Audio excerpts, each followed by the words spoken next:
Santa Clara, Virgen, fundadora de las Clarisas, 12 de agosto.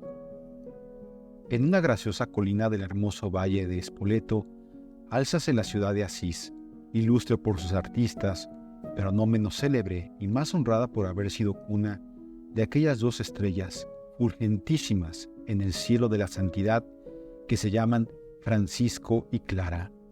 Tocaba su fin el siglo XII. El mundo parecía hundirse en la más completa ruina espiritual debido a la piqueta demoledora del lujo, de las pasiones desenfrenadas y de la más descarada impiedad. Entonces envió el cielo para inyectarle vida, para vigorizarlo y sanarlo a esos dos ángeles, a esas dos almas fuertes que le trajeron el remedio de la pobreza absoluta, de la mortificación y humildad extremas y de la piedad y caridad seráficas. Ya había concedido el Señor 2 hijos a la noble dama Ortolana Fiumi, esposa del conde Favorino de Ishifi, cuando hizo la peregrinación a los santos lugares. Visitó el célebre santuario de San Miguel en el monte Gárgano y se arrodilló ante la tumba de los santos apóstoles Pedro y Pablo. De vuelta a su casa de Asís, vio que iba a ser madre por tercera vez. Hallándose en oración en una iglesia, parecióle oír una voz misteriosa que le decía: «No temas, dichosa mujer, porque de ti nacerá una brillantísima luz que disipará muchas tinieblas». Ese fue el motivo de bautizar con el nombre de Clara a la niña que vio la luz el 16 de julio de 1194. Aquella niña predestinada, aurora de divinos resplandores, apareció sonriente y dulce como presagio de la suave e infantil alegría que nunca le había de permitir mostrar ensombrecido el semblante ni humedecido los ojos por lágrimas de tristeza. Los ríos de sus lágrimas que tenían su manantial en un corazón lacerado por los tormentos del celestial esposo, guardólos siempre para verterlos sin tasa a los pies del Señor crucificado. Veía la piadosa Hortelana que en el alma de aquella hija de bendición había depositado el cielo gérmenes preciosos de virtud y puso esmeradísimo cuidado en educarla, en cultivar y desarrollar con sus lecciones y aún más con sus ejemplos tan felices y santas disposiciones. No es de extrañar, pues, que desde sus más tiernos años sintiese Clara los atractivos de la vida retirada, de la oración fervorosa y del amor a los pobres, que despreciase el mundo y sus vanidades, y que las ansias de sufrir por su amado la forzasen a llevar, bajo las joyantes sedas del vestido que su categoría social le imponía, el mortificante y áspero cilicio de los penitentes. Vocación de Santa Clara.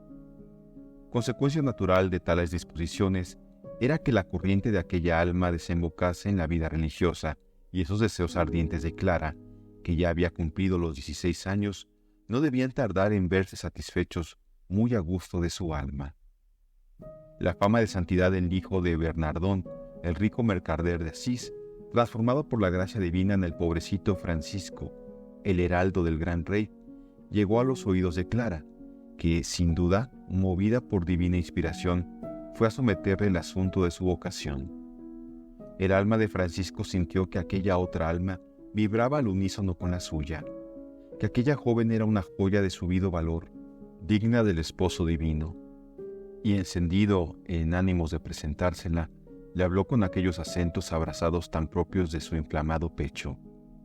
Las palabras del santo prendieron en alma tan bien dispuesta, la deshacieron totalmente de todo lo terreno y la determinaron irrevocablemente a encerrarse en el claustro. Entregada por completo a la dirección de Francisco, preparóse Clara con el mayor secreto para la solemne despedida que quería dar al mundo, y siguiendo las instrucciones del santo, ante la admiración de sus padres, conocedores de su modestia, el domingo de Ramos de 1212, ataviada con sus mejores galas, se encaminó a la catedral para asistir a los oficios. En la noche de aquel mismo día y a la hora convenida, salió Clara decidida de su casa y encaminó sus pasos a la iglesia de Santa María de los Ángeles, en donde ya la esperaba San Francisco con sus religiosos. En presencia de ellos, cortóle Francisco sus hermosas trenzas y la revistió con el grosero y áspero sayal franciscano. Quedaba así fundada la segunda orden franciscana, llamada de las Damas Pobres u Orden de Santa Clara. Sin esperar a que despuntase el día, condujo Francisco a Clara a un monasterio de benedictinas situado en el lugar que entonces se llamaba Ínsula Romana y que hoy se conoce con el nombre de Badia. Rudo combate con su familia. Al notar la huida de Clara, sobresaltáronse sus padres creyendo comprometido el honor de la familia, y cuando supieron el lugar de su refugio, acudieron al monasterio de San Pablo para reclamarla. Emplearon para persuadirla amenazas y promesas halagadoras, ternuras extremas y arrebatos de cólera, sin que nada lograse quebrantar la firmeza de Clara. Mostróles esta, como argumento decisivo, su cabeza rapada, prueba de inquebrantable resolución, y quedó que, vencidos y llorosos, la dejaran seguir la vocación a que Dios la llamaba. Algunos días después, trasladó Francisco a Clara a otro monasterio de la misma observancia, situado en la pendiente occidental del monte Subasio llamado San Angelo di Panzo. Apenas habían transcurrido 2 semanas desde que Clara se había encerrado en el claustro, cuando su hermana Inés, que la quería entrañablemente, fue a visitarla y a comunicarle su firme resolución de seguir su ejemplo, consagrándose también al servicio del Señor. Estremecióse Clara de alegría al oír tan grata nueva.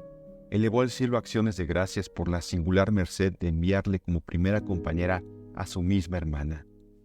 Ya estaban resignados los padres de Clara por la pérdida de su hija mayor, pero cuando vieron que no volvía la segunda, que apenas contaba 15 años, no quisieron consentirlo en modo alguno, y jurando salirse con su empeño, acudieron al monasterio para arrancar de él a su hija Inés.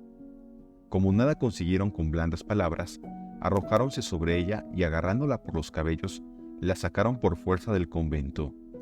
Pero de repente, el cuerpo de aquella niña se hizo tan pesado que no les fue posible dar con ella ni un paso más. Clara, que había estado rezando por su hermana, llegó en aquel preciso momento a donde estaba su familia. Acabó de apaciguarla con blandas y cariñosas palabras, y tomando consigo a Inés, la introdujo en el monasterio, contentísima ésta con haberse preparado por el sufrimiento a la unión que anhelaba consumar con Jesús, el dulce y regalado esposo de su alma. Francisco se apresuró a consagrarla al Señor para evitar que intentasen cualquier otro atropello contra ella. También el obispo se puso abiertamente de parte de las hijas de Hortalana y cedió a Francisco la ermita de San Damián para que fuese la cuna de la orden de las damas pobres. No tardaron en unirse a las 2 hermanas, otras jóvenes deseosas también de consagrarse al servicio de Dios. Superiora de la nueva comunidad. Necesitaba la nueva comunidad un gobierno regular y, por lo tanto, una superiora legítimamente nombrada. Francisco, que conocía la virtud y las cualidades que adornaban a Clara, juzgó que aquella primera piedra de su segunda orden era también la que Dios destinaba para fundamento de la misma, y, con aplauso de todas las religiosas, nombró la superiora, cargo que solo aceptó por respeto a la obediencia. Conocedora de los caminos del cielo y de la perfección religiosa, a pesar de su juventud, dirigió Clara a sus religiosas con prudencia admirable. Ilustraba las inteligencias en todo lo concerniente a las graves obligaciones de la vida monástica. Mantenía la paz en el interior y precavía a sus hijas contra los enemigos de la perfección religiosa. Defendíalas del mundo por la rigurosa clausura, del demonio con la oración fervorosa y continuada, y de la carne por la recepción frecuente de los santos sacramentos. Guardaban además estricto silencio y acendrada caridad.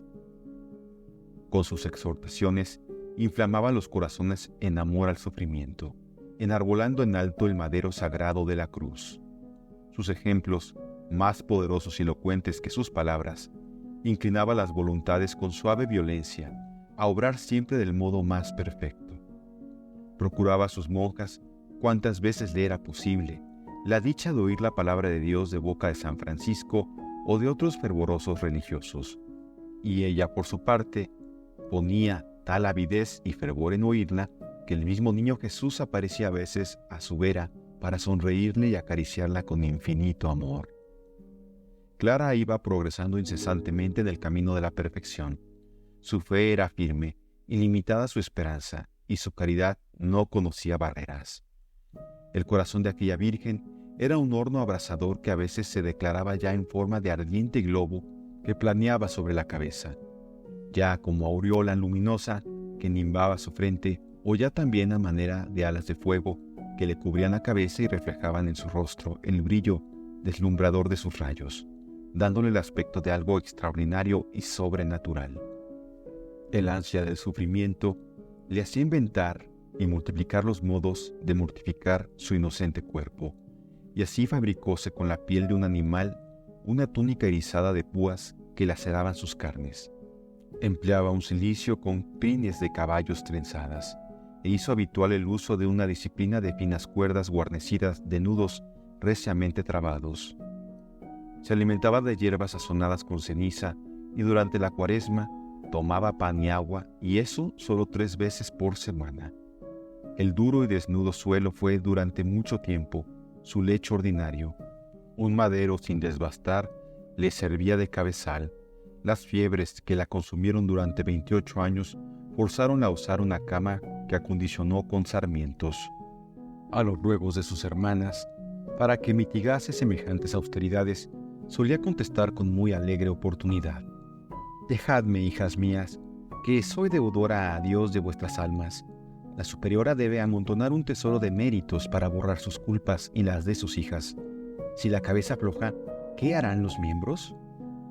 Los sufrimientos morales vinieron a completar el holocausto de quien tan reciamente torturaba su cuerpo. Acometiéronle a las sequedades, tentaciones y arideces, aunque sin lograr impacientarla ni alterar su serenidad que, en tan difíciles trances, eran un consuelo para los corazones afligidos, una fuerza para los débiles y un remedio eficaz para cualquier dolencia. Ella, la superiora, considerábase como la última del convento y prácticamente lo demostraba. Ella despertaba a las religiosas para el oficio, las llamaba a maitines, encendía las lámparas y barría el monasterio con tanto esmero que la hermana encargada de ese menester estaba quejosa porque no le dejaba nada por hacer. «Mira, hermana», le decía la superiora, «esta clase de trabajo requiere un gusto especial, y yo te aseguro que he nacido para tales ocupaciones y menesteres». Cuando las hermanas torneras regresaban de la ciudad, lavábale los pies y luego se los besaba con inmenso cariño. La obediencia de Clara corría parejas con su humildad. Al ser nombrada superiora, le resultaba tan embarazoso el uso de su voluntad que prometió obediencia a San Francisco, al cardenal protector y al obispo de Asís. Pero la perla más preciosa, de joya tan rica, era, sin género de duda, la virtud que da carácter y nombre a entre ambas órdenes franciscanas: la santa pobreza. Clara la exigía de manera absoluta: vivir al día, sin fondos de reserva, sin pensiones y en perpetua clausura. Y el cielo tuvo especial complacencia en recompensar con milagros aquel heroísmo de la pobreza. Ya es el pan que se multiplica en las manos de Clara para satisfacer la necesidad de sus hijas carentes de todo alimento, o la alcuza que se vuelve a llenar de rico aceite al acabar de lavarla ella misma. Santa Clara y la Eucaristía. El sagrario, la Eucaristía, Jesús hostia, era el encanto y las delicias de Clara. La blanca paloma pasábase horas y días arrullando ante el nido de sus amores, y cuando la enfermedad la postraba, dedicábase a confeccionar con arte primoroso corporales que distribuía a las iglesias pobres. Es caso histórico muy conocido el modo milagroso como libró a su monasterio de las hordas mahometanas que, al servicio del impío emperador de Alemania, Federico II, devastaban los estados pontificios. Desparramados por todo el valle de Spoleto, los sarracenos llegaron ante el recinto del monasterio y se aprestaron a franquearlo. Aunque estaba enferma, acudió Clara a postrarse ante el Señor sacramentado. «No entregues, Señor», imploró, «no entregues a tus enemigos las almas de quienes en ti pusieron su confianza». «Os guardo y os guardaré siempre», le respondió desde el sagrario una voz infantil que la colmó de alegría. Sin embargo, los bárbaros habían traspuesto ya los muros del monasterio y habían acudido con ánimo de violentar la entrada. «Abrid las puertas de par en par», ordenó la abadesa, «y veamos de frente a los que se proclaman enemigos de nuestro Dios». Y en la ventana del dormitorio que da a la puerta de entrada, aparece ella portadora de la custodia santa, trono del Dios de la majestad, ante quien doblan la rodilla el cielo, la tierra y los infiernos. No pudieron los sarracenos resistir aquella vista y huyeron despavoridos, mientras los que todavía escalaban los muros caían aturdidos y cegados por los resplandores que de la hostia santa emanaban. En pocas horas quedaron el monasterio y la ciudad libres de tan terrible y peligrosísimo azote. Santa Clara y Jesús crucificado. El crucifijo era el objeto de las predilecciones de Clara. El amor crucificado había ganado el suyo de tal manera que todo su anhelo era acompañarle en sus humillaciones, compartir sus dolores, subir al árbol triunfante de su cruz y saborear el regalado fruto entre las amarguras de su muerte. Los sufrimientos de su amado Jesús ocupaban noche y día su pensamiento, traspasaban su corazón y transportaban su alma.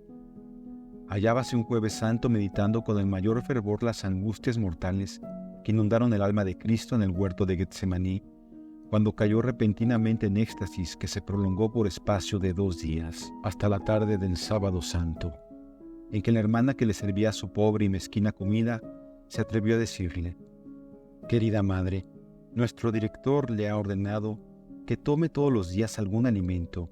¿Dónde está, pues, su obediencia?». A la palabra obediencia se despertó Clara como de un dulce sueño y volvió a sus ocupaciones ordinarias. Con la señal de la cruz, la santa abadesa ahuyentaba a los demonios y curaba multitud de males. Soportó con heroica paciencia varias largas y dolorosas enfermedades y considerábase muy feliz en sufrir por Cristo. Tranquilo atardecer. Aquella Virgen predilecta del cielo y modelo de tantas y tan heroicas virtudes, aquella luz de tan vívidos resplandores, no podía menos de revelarse extramuros del convento. El Papa, los cardenales y dignatarios de la corte pontificia le profesaban grandísima veneración y consideraban sus palabras como oráculos del cielo. Por eso iba creciendo también su audacia santa, y el arroyuelo que nació en Asís, convertido en río majestuoso, llevaba sus ondas por la Europa entera y bañaba muchas ciudades de la cristiandad. Ilustres princesas como Inés de Bohemia, Salomé de Polonia e Isabel de Francia, hermanas de San Luis, trocaban los esplendores de la corte por el claustro y el sayal de las damas pobres. 42 años estuvo Santa Clara en aquel convento, rigiéndole con santidad admirable.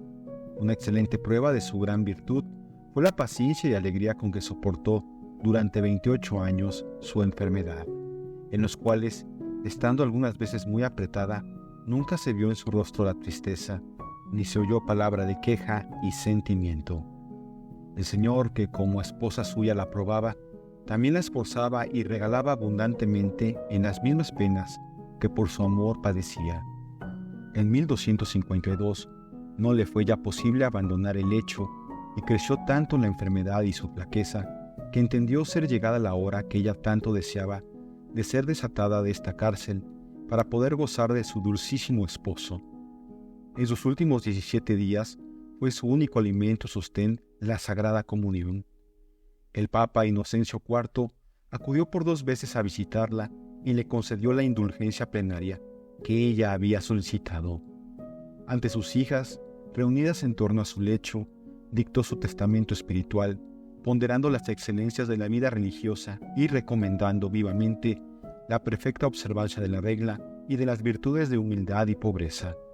Después, con el rostro transfigurado por el amor, dijo: «Yo, Clara, sierva inútil de Jesucristo, mezquina planta del bienaventurado San Francisco, trasplantada a los deliciosos jardines de la religión, yo, aunque indigna hermana y madre vuestra, en nombre de la Santísima y Adorable Trinidad, os bendigo con todo amor». Y mientras sus hijas derramaban fuentes de lágrimas, ella, serena y sonriente, entretenía y abrazaba su alma con el pensamiento de la pasión de Jesucristo. Pero he aquí que la celda se transforma en paraíso.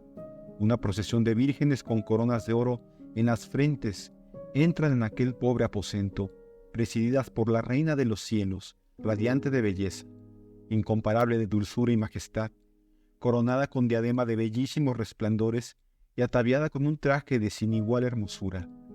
La Santísima Virgen invitaba a Clara con celestial sonrisa a irse con ella, al mismo tiempo que las otras vírgenes desplegaban, ante sus ojos extáticos, el rico manto que su divino esposo le mandaba para el momento de los desposorios. Una fragancia de suavísimos aromas inundó la celda, y la visión desapareció. Clara acababa de celebrar las bodas eternales. Al amanecer del 11 de agosto de 1253, día en que la ciudad de Asís, vestida de fiesta, debía celebrar con músicas y alegrías la de su patrono, el glorioso mártir San Rufino, toda la ciudad de Asís se agolpaba en la iglesia para los funerales de Clara. El Papa Inocencio IV, que se hallaba presente en la ceremonia, quería que se cantase la misa de las vírgenes y no el oficio de difuntos, pero a ruegos del obispo de Ostia accedió a que no se variase la costumbre. La Virgen de Asís, la predilecta hija del pobrecito Francisco y fundadora de las damas pobres, fue solemnemente canonizada por el Papa Alejandro IV el 26 de septiembre de 1255, 2 años después de su muerte. El 3 de octubre de 1260, el monasterio de San Damián se veía privado de aquel tesoro que había santificado sus muros, de aquel cuerpo de Clara que iba a enriquecer con sus milagros el nuevo monasterio erigido dentro de la ciudad de Asís, donde actualmente se venera.